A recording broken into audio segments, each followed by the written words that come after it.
नमस्कार दोस्तों, स्वागत है आपका अपने YouTube चैनल ISPS अकेडमी में। और UPPCS जे के लिए जो है मैं आपको पॉलिटी कवर करवा रहा हूं, जिसमें कि हम लोगों ने पिछले वीडियो में हम लोगों ने जो है मूल कर्तव्यों के बारे में चर्चा की थी। उससे पहले हम लोग मौलिक कर्तव्य देख चुके हैं, राज्य के नीति निर्देशक तत्व, ये सब टॉपिक एक एक करके हम लोग समाप्त कर रहे हैं। जो भी आपके प्रीवियस ईयर क्वेश्चन इन टॉपिकों से पूछे गए हैं, विभिन्न स्टेट की जो है जुडिशली जो भी एग्जाम है तो उनमें पूछे गए। तो आज हमारा जो टॉपिक है तो हम लोग कार्यपालिका से स्टार्ट करेंगे, क्योंकि जो कार्यपालिका में जितने भी क्वेश्चन दिए गए हैं तो इम्पॉर्टेंट है। तो इन्हीं से आज हम लोग स्टार्ट करेंगे। कार्यपालिका से जितने भी क्वेश्चन अभी तक पूछेंगे, तो पहला क्वेश्चन कह रहा है कि भारतीय संघ की कार्यपालिका शक्ति किसमें निहित है। तो किसमें निहित है, देखिए यहाँ पे होती है आपकी राष्ट्रपति में निहित। ऑप्शन नंबर ए आपका राइट हो जाएगा।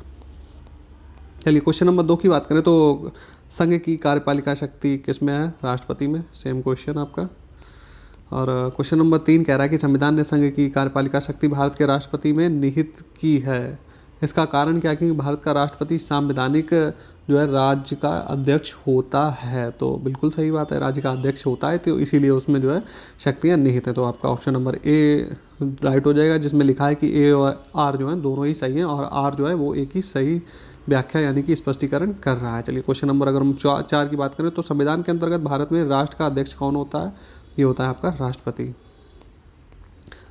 और नेक्स्ट क्वेश्चन देखते हैं कि जो है कह रहा है कि संघ के रक्षा बलों का सर्वोच्च अधिकारी या फिर समादेश या फिर निहित होता है। तो किसमें ये सब जो पावर होती है वो किसमें निहित होती है, यही क्वेश्चन पूछ रहा है। तो यहाँ पे आपकी राष्ट्रपति में निहित होती है। क्वेश्चन नंबर 6 कह रहा है कि भारत का राष्ट्रपति, आपके ऑप्शन है लोकसभा का सदस्य होता है, राज्यसभा का सदस्य होता है, उपयुक्त दोनों सदनों का सदस्य होता है, या फिर किसी भी सदन का सदस्य नहीं होता। तो क्या होता है, वो किसी भी सदन का सदस्य नहीं होता, क्योंकि जो संसद होती है वो बनती है लोकसभा, राज्यसभा और राष्ट्रपति से। तो ये तीनों ही पार्ट अलग अलग हैं, ना कि राष्ट्रपति लोकसभा का सदस्य है। राष्ट्रपति क्या है, संसद का एक जो है सदस्य कहते हैं, संसद का एक पार्ट है, ना कि लोकसभा या फिर राज्यसभा का। और राष्ट्रपति लोकसभा और राज्यसभा मिलकर क्या बन जाता है, संसद बन जाती है। नेक्स्ट हम लोग देखते हैं क्वेश्चन नंबर 7 कह रहा है कि भारत में राष्ट्रपति पद हेतु जो है कम से कम आयु कितनी होनी चाहिए, जो वो कितनी एज का व्यक्ति है जो राष्ट्रपति का चुनाव लड़ सकता है। तो है आपकी 35। नेक्स्ट क्वेश्चन नंबर 8 की बात करें तो भारत के राष्ट्रपति को चुनाव लड़ने के लिए आयु सीमा कितनी है। तो इसमें जो अधिकतम आयु सीमा की बात की गई है, तो अधिकतम आयु सीमा जैसी कुछ भी हमारे यहाँ पे कोई प्रावधान नहीं है। न्यूनतम है 35 वर्ष, अधिकतम जैसा कुछ भी नहीं हमारे यहाँ पे दिया गया है। निम्नलिखित में से कौन भारत के राष्ट्रपति चुने जाने की पात्रता में नहीं आता है। तो पूछा गया कि जो उसके लिए क्राइटेरिया होता है एलिजिबिलिटी, तो इनमें से कौन सी वो चीज़ है जो उसको ना भी पूरा करे तो भी बन सकता है। भारत का नागरिक होना चाहिए, उसको 35 वर्ष आयु पूरी होनी चाहिए उसकी, और लोकसभा का सदस्य निर्वाचित होने के लिए अर्हत होना चाहिए, और वह राज्यसभा का सदस्य नहीं मांगा जाता है, क्योंकि वो लोकसभा का ही सदस्य होना चाहिए। तो आपका ऑप्शन नंबर डी जो है यहाँ पे गलत दिया हुआ है, इस चक्कर में आपका ऑप्शन नंबर डी जो है राइट हो जाएगा। क्वेश्चन नंबर 10 की बात करें तो कोई व्यक्ति भारत का राष्ट्रपति निर्वाचित होने के लिए पात्र नहीं होगा यदि वह क्या है, लोकसभा सदस्य। यहाँ पे देखिए नहीं की बात कर रहा है, तो हम लोग अब पढ़ते हैं कि लोकसभा का सदस्य निर्वाचित होने के लिए अर्ह नहीं है।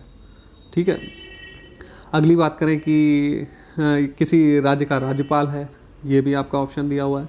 और थर्ड का संघ की मंत्रिपरिषद में मंत्री है, या फिर 70 वर्ष की आयु पूरी कर चुका है। अब इसमें से यही बताना थी कौन सी। देखिए अगर वो लोकसभा का सदस्य निर्वाचित होने के लिए अर्ह नहीं है तो वो जो है राष्ट्रपति का चुनाव नहीं लड़ सकता, ये बात उसमें दी गई। अभी हम लोग पिछले क्वेश्चन में भी ये बात डिस्कस की है। अगर वो किसी राज्य का राज्यपाल है तो चुनाव लड़ सकता है, मंत्री है तो भी, और 70 वर्ष की आयु पूरी कर चुका तो भी वो जो है चुनाव लड़ सकता है। ये ऐसी कोई पात्रता उसके लिए हानिकारक नहीं है। भारत के राष्ट्रपति का चुनाव किया जाता है, किसके द्वारा किया जाता है, आपसे पूछा गया है।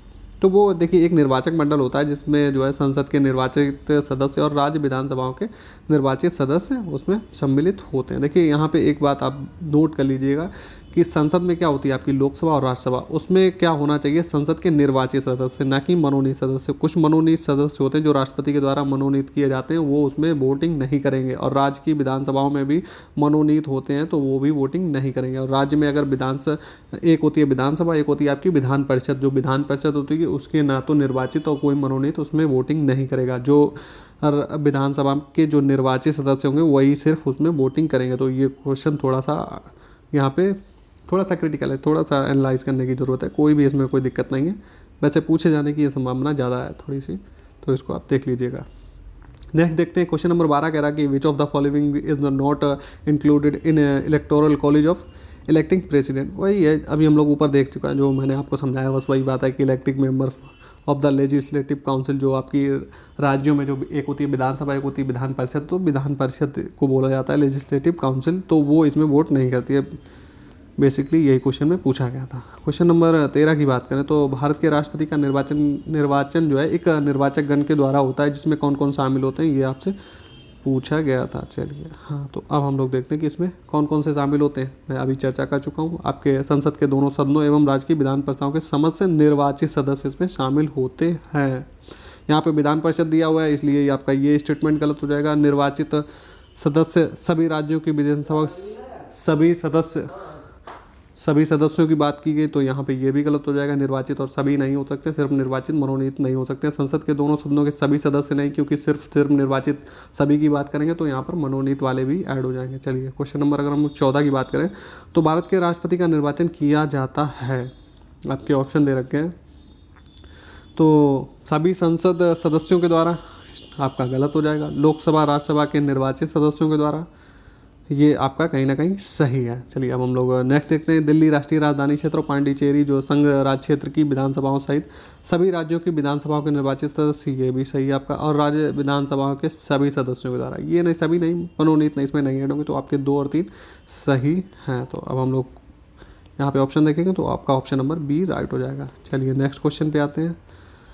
नेक्स्ट क्वेश्चन कह रहा है कि संविधान के किस अनुच्छेद में जो है राष्ट्रपति की पुनर्निर्वाचन के लिए पात्रता दी गई है। देखिए यहाँ पे क्या है कि राष्ट्रपति कितने भी बार यहाँ पे चुनाव लड़ सकता है। अमेरिका की बात करें तो वहाँ पे क्या होता है कि 2 से ज़्यादा टर्नओवर के बाद में वहाँ पे चुनाव नहीं लड़ सकता, लेकिन हमारे संविधान में ऐसा कोई प्रावधान नहीं है, जहाँ जब तक वो जिंदा है, जब तक उसको वोट मिलते रहेंगे पार्टियों से, जब तक सेंटर में उसकी जो लोकसभा में बहुमत की पार्टी हुई, जब तक चाहे वो उसको जो है राष्ट्रपति बनवा सकती है वोटों के हिसाब से। तो पूछा गया कि पुनर्निर्वाचन होता है, ये बात कौन से आर्टिकल में, तो अब अनुच्छेद जो है 57 में ये बात लिखी है।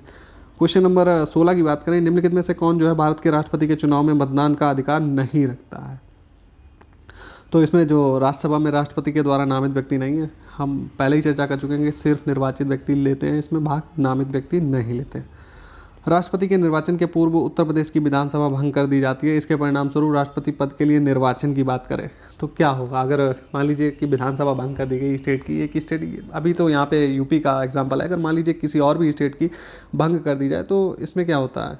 चलिए तो इसमें होगा क्या कि निश्चित समय पर, समय वही होगा, वोट उसका चुनाव होगा, उसको डिले नहीं किया जाएगा, लेकिन इसमें होगा कि उत्तर प्रदेश का कोई भी प्रतिनिधि इसमें भाग नहीं लेगा।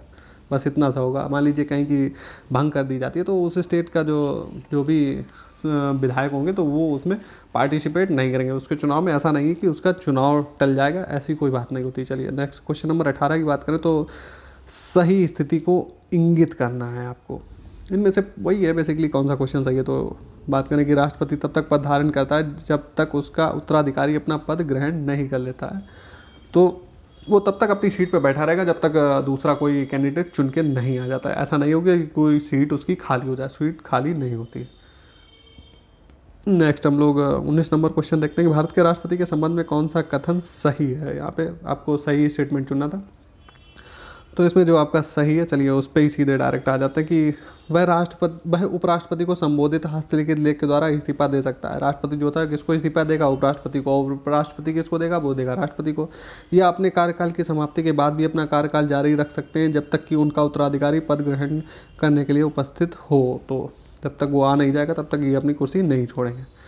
चलिए क्वेश्चन नंबर 20 पे आए कि जब राष्ट्रपति पद के इस्तीफे देने से जो पद रिक्त हो जाता है तो उस रिक्त पद को भरने के लिए किए गए चुनाव में चुना गया राष्ट्रपति अपने पद की निम्नलिखित अवधि तक बना रहेगा। मान लीजिए कोई राष्ट्रपति चुना गया, उसने बीच में ही अपने टर्नओवर में अपना इस्तीफा दे दिया उपराष्ट्रपति को। अब जो नया जो कैंडिडेट चुना जाएगा, जो तो मान लीजिए जब दोबारा चुनाव अगर हुआ तो वो यहाँ पे ये पूछा गया है बेसिकली कि जब वो दोबारा चुनाव होगा तो वो कितनी अवधि के लिए जो है वो बना रहेगा राष्ट्रपति।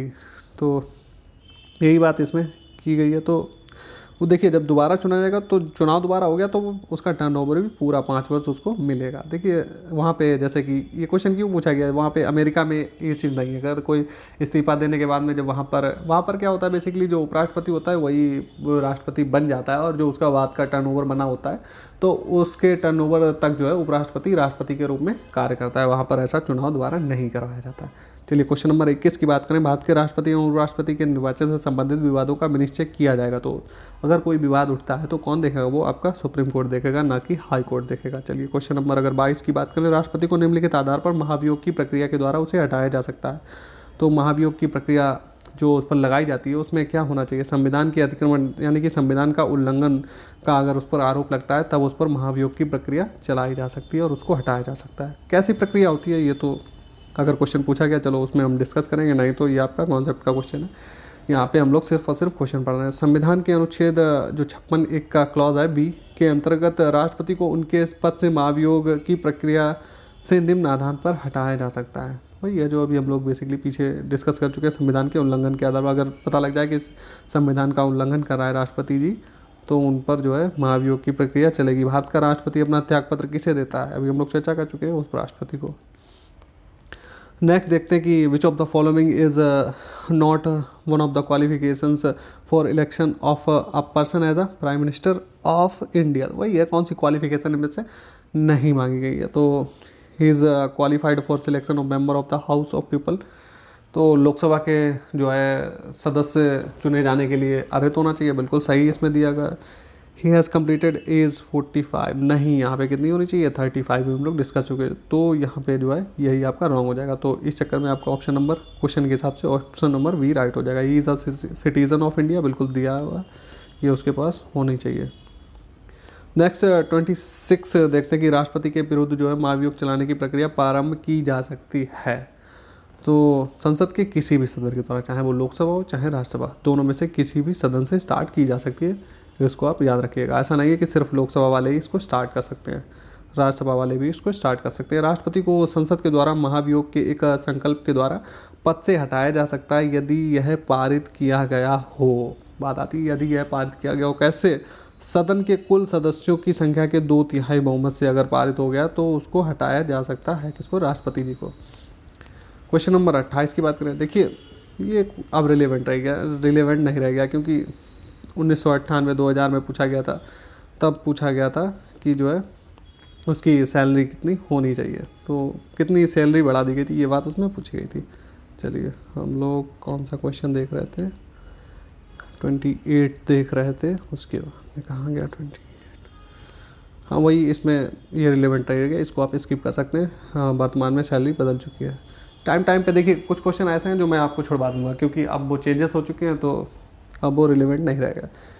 तो राष्ट्रपति को कौन शपथ दिलाता है, तो बात आती है तो कौन शपथ दिलाता है, भारत के मुख्य न्यायाधीश जो है उनको शपथ दिलाते हैं। ऑप्शन नंबर ए राइट हो जाएगा।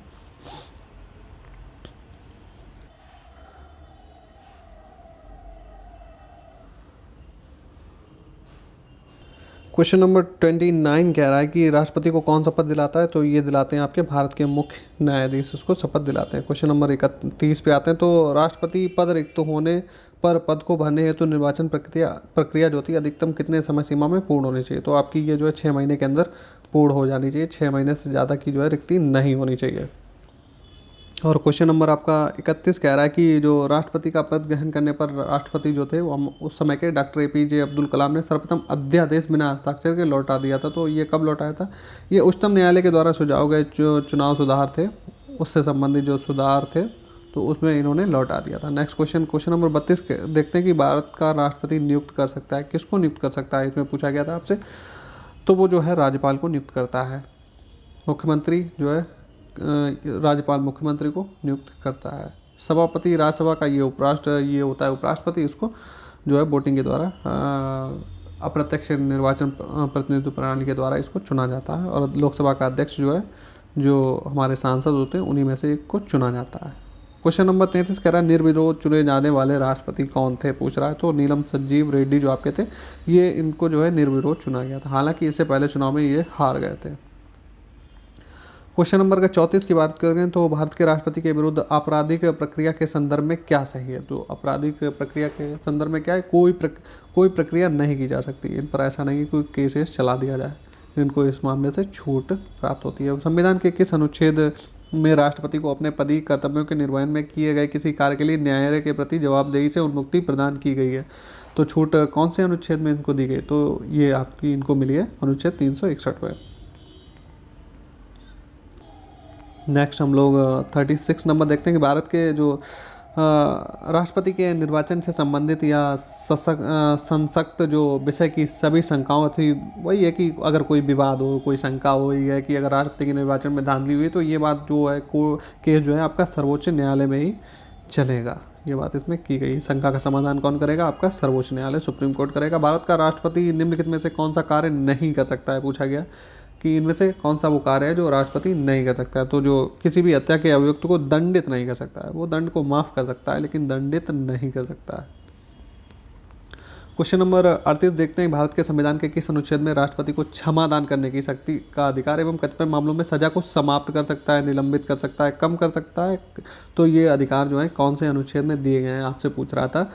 तो आपके अनुच्छेद 72 में ये सब बातें उसको दी गई हैं, उसको ये पावर दी गई है किसी को क्षमादान कर सकता है, निलंबित कर सकता है, कम भी सजा कर सकता है, मृत्युदंड तक को वो जो है माफ़ कर सकता है। 39 नंबर कह रहा है कि संविधान के अनुच्छेद 72 क्षमादान वाला हम लोगों ने ऊपर देखा है कि अंतर्गत दंडादेश की क्षमा हो गई, निलंबन, परिहार, लघुकरण की शक्ति का प्रयोग राष्ट्रपति को क्या है, आपसे पूछा गया। तो इसमें क्या होता है, मंत्रिमंडल की सलाह पर करता है। देखिए उसको पावर तो दी गई लेकिन वो क्या करता है, मंत्रिमंडल की सलाह के बिना ऐसा नहीं कर सकता है। क्वेश्चन नंबर 40 की बात करें तो निम्नलिखित में से कौन अपना पद जो है राष्ट्रपति के प्रसाद पर्यंत धारण करता है। तो कौन करता है, भारत का जो महान्यायवादी होता है वो राष्ट्रपति के प्रसाद पर्यंत ही पद धारण करता है। चलिए नेक्स्ट देखते हैं कि 41 नंबर कह रहा है कि भारत के महान्यायवादी किसके प्रसाद पर्यंत, अभी हम लोग चर्चा कर चुके हैं, राष्ट्रपति के प्रसाद पर्यंत। क्वेश्चन नंबर 42 की बात करें, निम्नलिखित में से कौन सा कथन भारत के महान्यायवादी के बारे में असत्य है। तो हम लोगों को इसमें से असत्य छांटना है। तो उसे उन्हीं तरीकों और उन्हीं आधारों पर हटाया जा सकता है जिन पर उच्चतम न्यायालय के न्यायाधीश को हटाया जा सकता है। नहीं वही तो यहाँ पे चर्चा हुई हम लोग, और उसको हटाया किस तरीके, राष्ट्रपति के वो प्रसाद पर्यंत होता है, वो तो राष्ट्रपति जब चाहे तब हटा सकता है। तो ये स्टेटमेंट इस तरीके से गलत हो जाएगी। तो असत्य क्या है इसमें, ऑप्शन नंबर बी जो है असत्य दिया गया आपको। बाकी अगर बात की जाए कि उसका कार्य क्या होता है, सरकार को सलाह देना, बस संसद में बिना उसका सदस्य हुए भी वो मेंबर नहीं होता है, चाहे लोकसभा हो चाहे राज्यसभा, मेंबर तो नहीं होता लेकिन वहाँ पर भी बैठ भी सकता है और चर्चा में भाग ले सकता है। उसे सर्वोच्च न्यायालय के न्यायाधीश होने की योग्यता धारित करनी चाहिए, ये उसके लिए एक एलिजिबिलिटी है। तो बाकी सब सत्य है, आपका ऑप्शन नंबर बी असत्य दिया हुआ है। चलिए नेक्स्ट देखते हैं क्वेश्चन नंबर 43 की बात करें, निम्नलिखित में से कौन भारत के राष्ट्रपति की इच्छा था कि अपने पद पर बना रह सकता है। तो इनमें से आपको चूज़ करना है। तो अभी हम लोग मान्यवादी, अब बात आ गई राज्यपाल। राज्यपाल भी सेम होता है, इसको भी राष्ट्रपति के ये भी प्रसाद पर्यंत होता है। नेक्स्ट 44 नंबर की बात करें तो भारत सरकार की समस्त जो कार्यपालिका कार्रवाई किसके नाम से होती है, ये आपकी होती है भारत के राष्ट्रपति के नाम से। नेक्स्ट की बात करें हम लोग क्वेश्चन नंबर 45 पे आएंगे। तो चलिए देखते हैं क्या है 45 नंबर में। 45 नंबर कह रहा है कि निम्नलिखित कथनों पर विचार करना है। आपको स्टेटमेंट दिए गए हैं और उनमें से पूछा गया था कि कौन कौन से आपके सही हैं। तो महान्यायवादी संसद के दोनों सदनों की कार्रवाई में भाग ले सकता है तथा बोलने का अधिकृत होता है, बिल्कुल सही है। क्वेश्चन नंबर 2 कह रहा है कि प्रत्येक मंत्री संसद के दोनों सदनों की कार्रवाई में भाग ले सकते हैं तथा बोलने का अधिकृत होता है। तो महान्यायवादी और मंत्री दोनों को ये अधिकार होता है। क्वेश्चन नंबर वो ऑप्शन नंबर आपका 3 कह रहा है स्टेटमेंट कि महान्यायवादी संसद के दोनों सदनों में मत देने का, नहीं मत नहीं, आप वहाँ पे बैठ सकते हो, चर्चा में भाग ले सकते हो, वोटिंग नहीं कर सकते हो। तो आपका 3 नंबर गलत हो जाए। केवल वही मंत्री वोट के हकदार होंगे जो उस सदन के सदस्य होंगे, बिल्कुल सही बात है। अगर जो मंत्री जिस सदन का वोट होगा वो उसी सदन में वोटिंग कर सकता है। ऐसा नहीं है कि कोई राज्यसभा का मंत्री है और लोकसभा के कार्रवाई में वो वोटिंग कर दे। तो आपके जो है ऑप्शन नंबर 1, 2 और 4 सही है, 3 आपका गलत हो गया। तो इस तरीके से हम लोग देखते हैं। तो आपका ऑप्शन नंबर सी राइट हो जाएगा, 1, 2, 4। नेक्स्ट हम लोग क्वेश्चन देखते हैं। क्वेश्चन नंबर 46 कह रहा है कि उच्चतम न्यायालय के द्वारा पारित निम्नलिखित निर्णयों का चक्रानुक्रम सर्वप्रथम बाद से प्रारंभ होगा। वही है कि आपको क्रम से लगाने, कौन सा पहले उसके बाद में कौन सा बाद में आया। तो सबसे पहले कौन सा आया था, आपका आया था इसमें से अगर हम देखें कि जो MR बालाजी बनाम मैसूर राज्य वाला जो था, ये कब आया था, ये आपका आया था 1962 में। तो सबसे पहले यही हुआ था। और सेकंड नंबर की बात करें तो इसके बाद में हुआ था कौन सा, अखिल भारतीय शोषित कर्मचारी संघ बनाम भारत संघ। ये कब हुआ था, ये आपका हुआ था 1980 में ये केस चला था। थर्ड नंबर की अगर हम लोग चर्चा करें तो आपका इंदिरा साहनी वाला कब आया था, ये आपका आया था 1992 में। और बचा आपका लास्ट फोर्थ, तो ये कब आया था, ये आपका हुआ था 2001 में। तो इस तरीके से हम लोगों ने देख लिया कौन सा पहले कौन सा आया था। MR बालाजी बनाम मैसूर, सेकंड पे आया था आपका अखिल भारतीय शोषित कर्मचारी संघ बनाम भारत संघ, थर्ड पे इंदिरा साहनी वाला बनाम भारत संघ, और लास्ट में फोर्थ वाला आएगा AIIMS छात्र संघ बनाम AIIMS। तो इस तरीके से हम लोगों ने देख लिया। चलिए नेक्स्ट क्वेश्चन देखते हैं। 47 नंबर कह रहा है कि निम्नलिखित में से कौन सही है, निम्न में से कौन सही है पूछ रहा था। तो चलिए देखते हैं कि इनमें से कौन कौन से स्टेटमेंट सही हैं। पहला देखते हैं कि पहला की बात करें तो राष्ट्रपति पर संविधान के अतिक्रमण के आधार पर अभियोग चलाया जा सकता है। बिल्कुल चलाया जा सकता है, अगर पता लग जाए कि वो संविधान का उल्लंघन कर रहे हैं तो ये बिल्कुल चलाया जा सकता है। सेकंड नंबर देखते हैं कि उच्चतर न्यायालय सुप्रीम कोर्ट के जो न्यायाधीश अपने सदाचार की अवधि तक अपने पद पर बने रहते हैं। सदाचार की अवधि, ऐसा नहीं है, ये स्टेटमेंट आपका जो है गलत दिया हुआ है। सदाचार की अवधि तक नहीं बने रह सकते। तीसरा नंबर कह रहा है कि संघ मंत्री परिषद जो राष्ट्रपति के प्रसाद पर्यंत अपने पद पर बनी रह सकती है। तो हाँ, ये बात जो है बिल्कुल ठीक है कि वो राष्ट्रपति के प्रसाद पर्यंत अपने पद पर जो मंत्री परिषद होती है, ठीक है, आप ऑफिशियली देखेंगे तो यही बात है, लेकिन आपको बेसिकली अगर आपको अंदर तक आप जाएंगे तो पता चलेगा कि ये जो है प्रधानमंत्री का इसमें बहुत ही बड़ा रोल होता है। तो मंत्री परिषद, अगर प्रधानमंत्री कहे कि इस मंत्री को हटाओ तो हटानी पड़ जाएगी मंत्री परिषद। प्रधानमंत्री अगर अपना इस्तीफा दे देगा तो मंत्री परिषद पूरी भंग हो जाती है। तो इस तरीके से आप ऑफिशियली देखेंगे तो आपको राष्ट्रपति के पास में पावर दिखेगी, लेकिन वो अंदरूनी तौर पर होती है प्रधानमंत्री के पास में। चौथा नंबर देखते हैं कि राष्ट्रपति उस पद पर पुनः निर्वाचन हेतु पात्र जो है होता है। बिल्कुल सही है। तो आपके 1, 3 और 4 स्टेटमेंट सही है, दूसरा वाला आपका जो है दिया गया गलत है। तो सी आपका इस तरीके से सही हो जाएगा। नेक्स्ट देखते हैं 48 नंबर, निम्नलिखित में से कौन राष्ट्रपति के द्वारा नियुक्त नहीं किया जा सकता है। इसमें से पूछा गया था कौन नहीं किया जा सकता है। तो जो आपका महाधिवक्ता होता है ये नहीं, क्योंकि ये जो है किसके द्वारा, राज्यपाल के द्वारा किया जा सकता है। महाधिवक्ता कहाँ पे होता है, आपका स्टेट में। नेक्स्ट क्वेश्चन कह रहा है भारत के नियंत्रक एवं माल रेखा परीक्षक की नियुक्ति की जाती है, किसके द्वारा की जा सकती है। तो बेसिकली सभी को पता होगा राष्ट्रपति जो है इसकी नियुक्ति करता है। ऑप्शन नंबर डी आपका सही हो जाएगा। नेक्स्ट देखते हैं क्वेश्चन नंबर 50 कह रहा है कि भारत के वर्तमान, ये क्वेश्चन स्किप कर दीजिए, ये आपको करंट अफेयर से आपको देखना ही पड़ेगा कौन वर्तमान में चल रहा है। क्वेश्चन नंबर 51 की बात करें, इनमें में से किसे राष्ट्रपति नियुक्त नहीं, राष्ट्रपति जो है इनमें से किसको जो है नियुक्त नहीं करता है। तो उपराष्ट्रपति को नहीं करता है क्योंकि इसका तो चुनाव होता है। बाकी उपराज्यपाल हो गए संघ के और उच्च न्यायालय के न्यायाधीश इनको नियुक्त करता है। चलिए नेक्स्ट क्वेश्चन नंबर 52 की बात करें तो कह रहा है कि जातियों या जनजातियों को अनुसूचित जाति या अनुसूचित जनजाति घोषित करने की शक्ति जिस संवैधानिक अधिकारी में विहित होती है। तो किस में ये सब शक्तियाँ विहित होती हैं, आपके भारत के राष्ट्रपति में विहित होती हैं। चलिए नेक्स्ट हम लोग 52 नंबर ही क्वेश्चन तक रखेंगे। इसके आगे के जो छूट गए वो आपको मैं नेक्स्ट वीडियो में पूरे कवर करवा दूंगा। उसके बाद में हमारी जो है कार्यपालिका समाप्त हो जाएगी। तो उम्मीद है वीडियो से आपको हेल्प मिली होगी, और वीडियो से हेल्प मिल रही हो तो वीडियो को लाइक कर दें, और वीडियो को जो है हमारे चैनल को सब्सक्राइब भी कर सकते हैं अगर आपको कुछ हेल्प मिल रही हो तो। चलिए फिर मिलते हैं नेक्स्ट वीडियो में।